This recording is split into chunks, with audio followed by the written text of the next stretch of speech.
Hello, how's it going? I guess today I've decided that I'm gonna try to stop complaining so much. Not that I don't have anything to complain about. It doesn't seem to do any good. No one listens, no one cares. Everyone else has got their own problems. But I did feel like I needed to talk about things. Like I've said in the previous post that quite often talking about things doesn't really solve any problems, but it might be able to put things in perspective.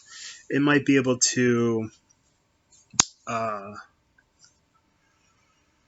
just let you get out some steam, let you vent a little. I suppose that's the same thing. But I'll just go for it here. So I'm in a little bit of a pickle, personally. See, the thing is, my parents are aging, and they seem to be aging quite rapidly.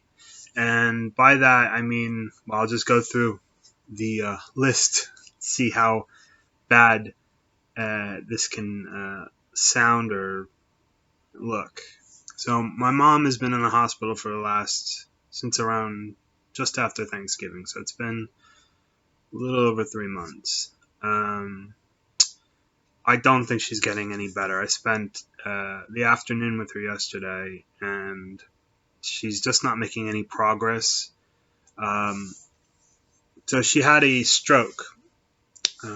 About 8 years ago, she had an aneurysm, and she was in the hospital for a long time. And then a lot of it was like fighting infections. Apparently, she's just one of those people that just gets infections. Must not be fun because there's a lot of body part stuff. Then apparently, if you sit on your ass for several months, you start getting bed sores, and then they start turning into wounds, and those wounds are likely to get infected, especially if you sit you know, in bed all day. They're not going to get much better. So you have to kind of like rotate them, almost like a rotisserie style chicken. And it's just these hospitals and rehab facilities are just so understaffed that they just can't keep up with the volume of work. I really feel bad for them because, you know, ordinarily a lot of the families of the patients are, you know, probably going to take it out on them. They're like, I don't handle any of the HR. I don't handle any of that. I'm just doing my job. Just, you know, I feel bad for them. Almost all of them are immigrants from either the Caribbean or Africa, and it must be very strange for them to come over here to have to look after old people, when back home they were probably living with their old people and taking care of them anyway. It's just no money was being exchanged and no hospital scrubs are being worn. But um, we're just not equipped for that. Our society is different. You could say it's worse or you could say it's better. I don't know. But it is different. Um, and it's sad to see her, but I don't see all the gears turning. I don't see that she cannot carry on a conversation. She can say small things. I know she can actually read, because I've brought some magazines of hers in, and she can actually read and read aloud. I don't honestly. I'm not a neurologist, um, so I don't really know what's going on. I just know what I see is that part of the functions are working, and part of them are just they have no hope. So it's very frustrating, and that's weighing very heavily on my dad. So my dad also is in a tremendous amount of pain. Apparently, he's had foot problems for the. I know it's a strange phrase there, but he's had a lot of foot problems. So he's in a lot of pain, and so when I got up this morning, I've been visiting him for the last week or so, trying to help shoulder the burden.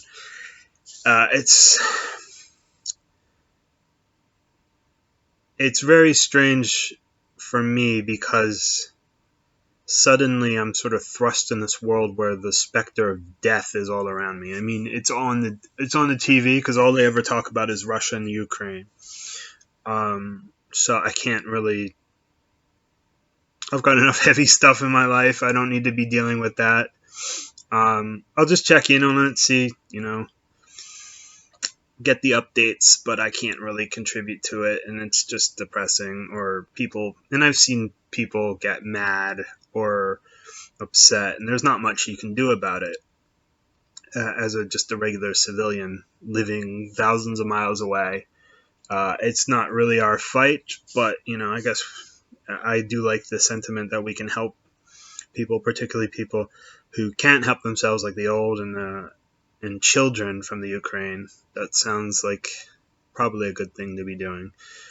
And apparently there are a lot of orphans there that need to be taken care of first. Anyway, so that's not it's, like there's just death all around. So I honestly, I don't know how long this can last. On the one hand, I don't really want my parents to die, but on the other hand, I don't really want to see them live like this. My dad's miserable. My mom, I don't. God knows what she's actually feeling inside, if she's completely there or not.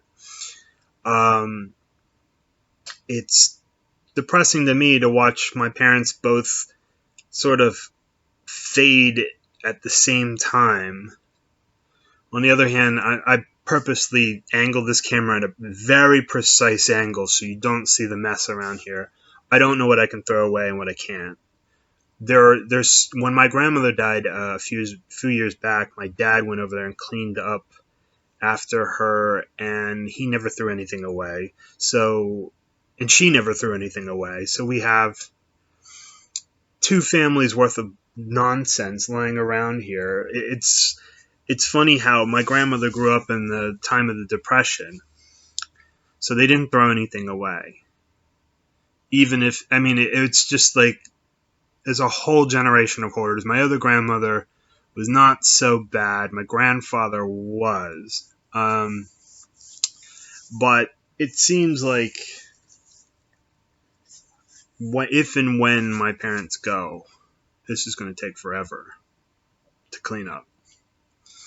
And then I have to sort of get rid of this place because, you've got real estate taxes, you've got a mortgage, you've got homeowners association fees.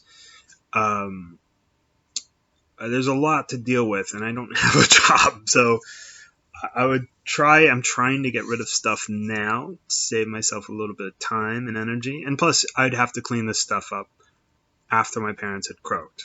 It's bad enough having to deal with it while they're still alive. They never cleaned up. They always talked about it, but they're old, but they also were lazy. I mean, let's call a spade a spade. There's just too much crap lying around. So I've started an eBay account, but apparently my eBay account, I did sell stuff when we moved to England, but apparently like eBay is just, they're piss poor on communication. They're just not answering emails about like, hey, I want to get back into business with you. I know you guys skim off the top. That's fine. You give me a place to work in. I'm just trying to get rid of all the crap in my house so I don't have to deal with it later. And it's a good distraction, and they just refuse. I mean, I don't know if refuse, but their sort of infrastructure for communication is abysmal. They won't answer any emails. I tried calling them. I got put on hold, and God knows how long that's going to last. So I can't really do anything about all these books and I don't know, trinkets. God knows what they really are worth, but. And then on top of all that, I've got my own problems. I don't have a job, which is very frustrating. I don't know how many of you, if you're even watching, find meaning in your work. When I lived in Chicago, I was probably about the lowest I'd ever been in my life. And ended up going to therapy for it, which helped a bit. turned out I did need to be on some sort of stabilizing meds. I don't know if they're the Looney Tunes meds, but they are at least sort of helping to sort of bound your moods. Um, Sorry, I'm a little distracted by all this crap around me. Um, and when we were in Chicago, and I ended up getting a job at the census, which was not a great job. It paid okay, and it was just great to be back at work and doing stuff. And the work was absolutely useless. It was a complete waste of time. But I saw it as an opportunity of it's almost like therapy. Work is therapy for me. And then when I worked at I left that job to move to England. I actually found a job in a supermarket in England. And the work was, I worked at actually selling travel money, and then the coronavirus hit and nobody was traveling. They actually let me have a job on the shop floor working on the tills. Work was a bit thankless, but it was work. It was therapy. I see work as therapy. It is an emotional ballast for me. So when I don't have work, I don't have many distractions. Work is a distraction from my real life or all the cobwebs in my brain. So the job thing is really depressing. Having the parents sort of fade is also depressing. And this is like I actually made a video a couple months back about King Lear, and I don't think that teaching that to young kids is worth it. So much of Shakespeare is just not worth teaching the kids because they just can't appreciate it. They can't appreciate, like King Lear, you can't appreciate what it is. There are political things going on in the background. The king wants to retire, but he still wants all of his power. His greedy daughters are they don't give a shit about him once he relinquishes power. They just don't want to know, even though he's old and silly and he does cause problems for them. He's embarrassing, but they have to realize that that's their father. Maybe there wasn't that connection there that they should have had in order to make sure that thing happened, but it's a little late for that. That's why it's a tragedy, that it is that what's done is done kind of thing. And then the only one who gave him the King Lear the time of day was his daughter Cordelia, who he had banished from his kingdom and was living with the King of France. I think they got married. And there are a lot of, if you read it and reread it and watch it and rewatch it, I don't think you can do Shakespeare justice without reading it, watching it. Why did I say watch it, read it, watch another version of it? It's a bit of work, it needs to be seen to be understood. I don't think you can just read it and get it. You have to see it, which requires good acting and good direction, good production. But anyway, like the themes in that are just something that only an adult could understand because you have to have gone through it. The same thing with Romeo and Juliet. I know that the actors, they say that Romeo and Juliet are actually the hardest roles for anyone to pull off in the world of Shakespeare, because you have to be young enough to look like Romeo to be a teenager. You have to be young enough to be Juliet, even younger. I think there's about 2 or 3 year difference between the two. And then you have to be mature enough in order to play the role properly, which means, a lot of these guys don't get their acting chops until they're much older. So I think a lot of Shakespeare is lost on people, and then because it's a painful experience as a teenager, you just totally forget it. So it's all the English teachers of the world who have done a terrible job. I know that they don't write the curriculum, but it's just a terrible mess. Shakespearean tragedy, if you can see it that way. On the other hand, so I have seen that, and I just recognize the fact that they're just fading. There's just nothing I can do about it other than sort of be there with them, spend time with them. It's not really the way I want to remember my parents, but those days are long gone.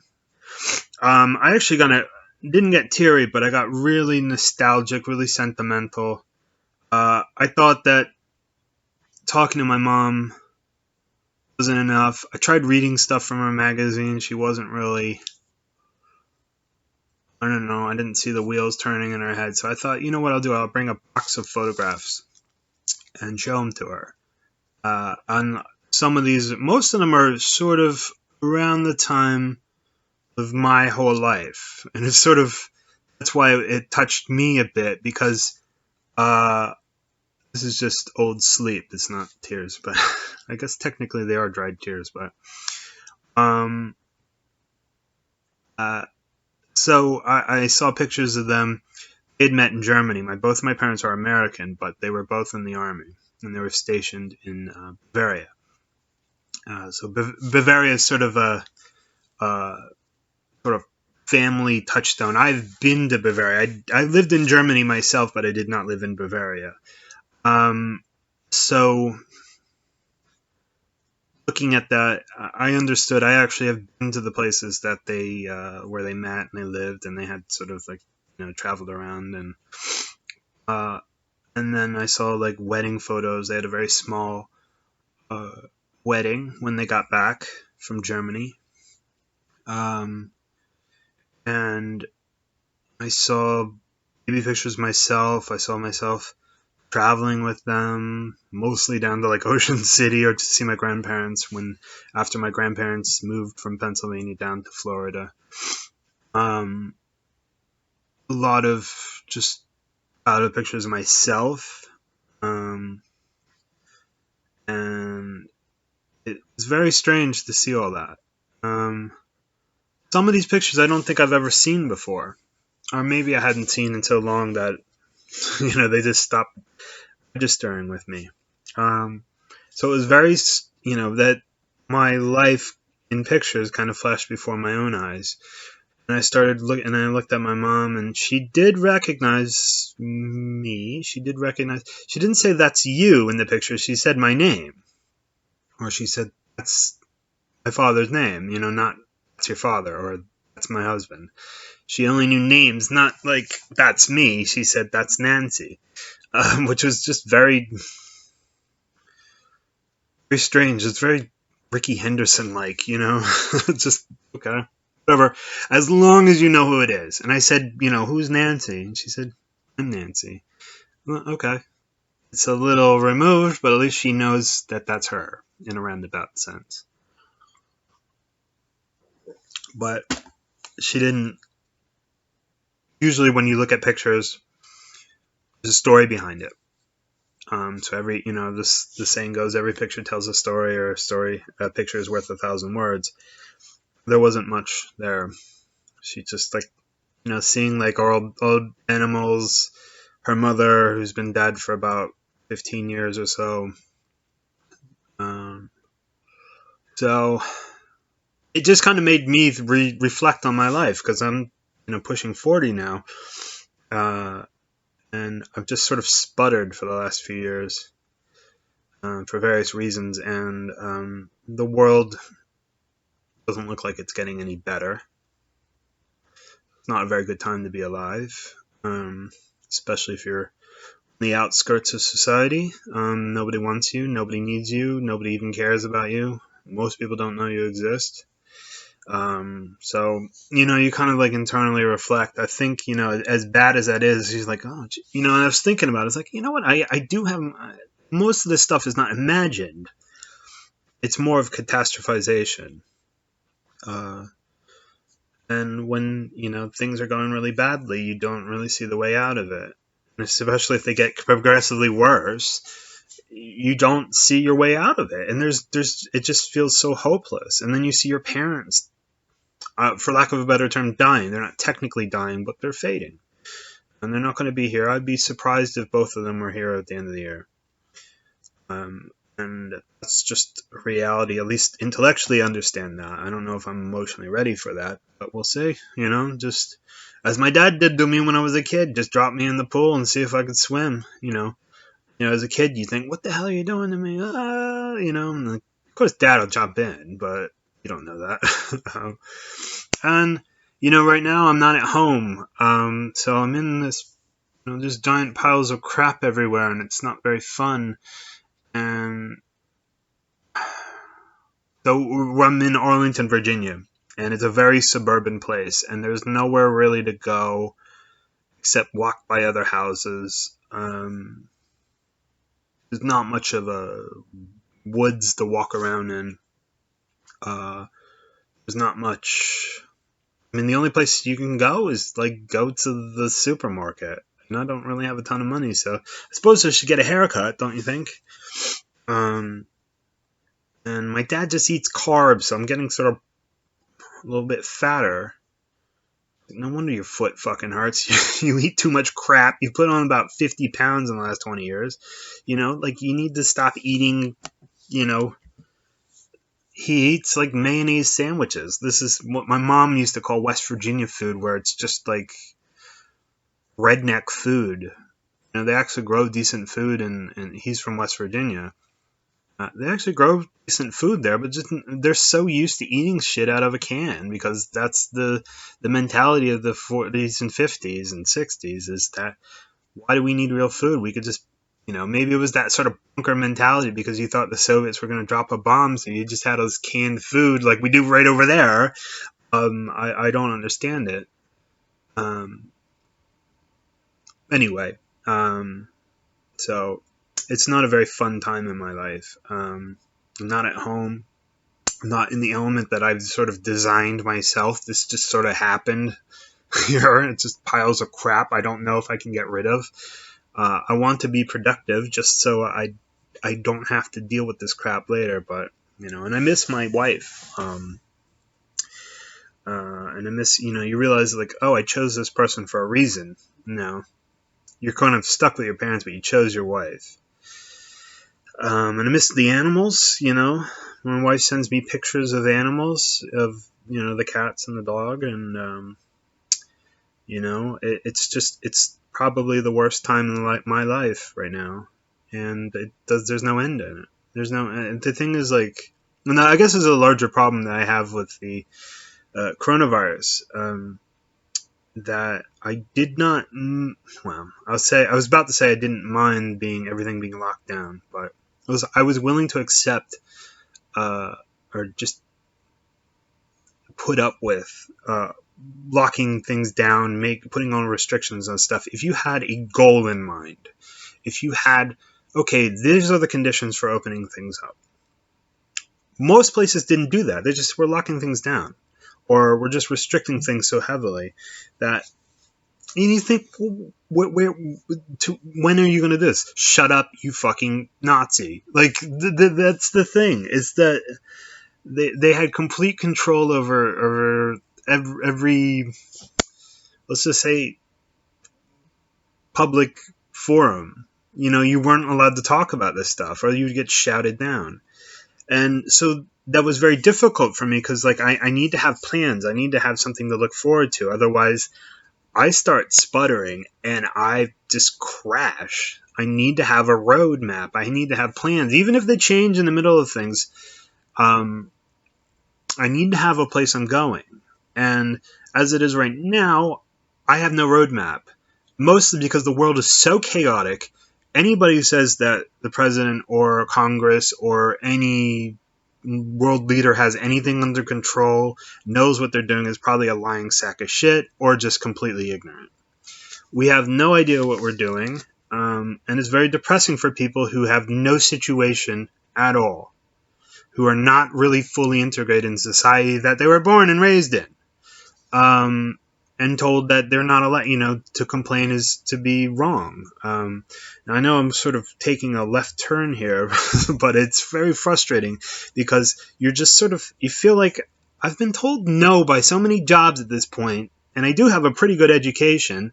I speak a couple languages.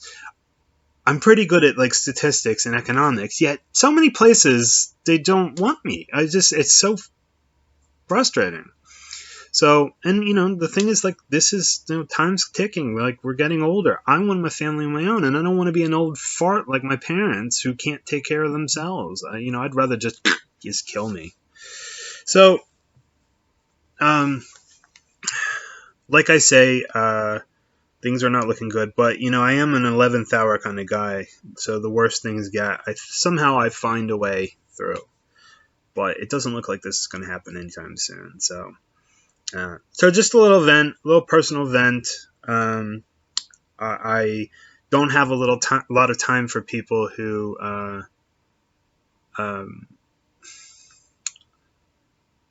try to order people around, tell them how to feel. Don't tell me how to feel. Just don't ruin everybody else's time by ruining the economic environment, by ruining the social environment. Because life, as you know, life is hard enough as it is, without other people just becoming absolute assholes. Anyway, that's about enough of that. I'll try to come up with something a little bit more cheery next time. I'll talk to you soon. Bye.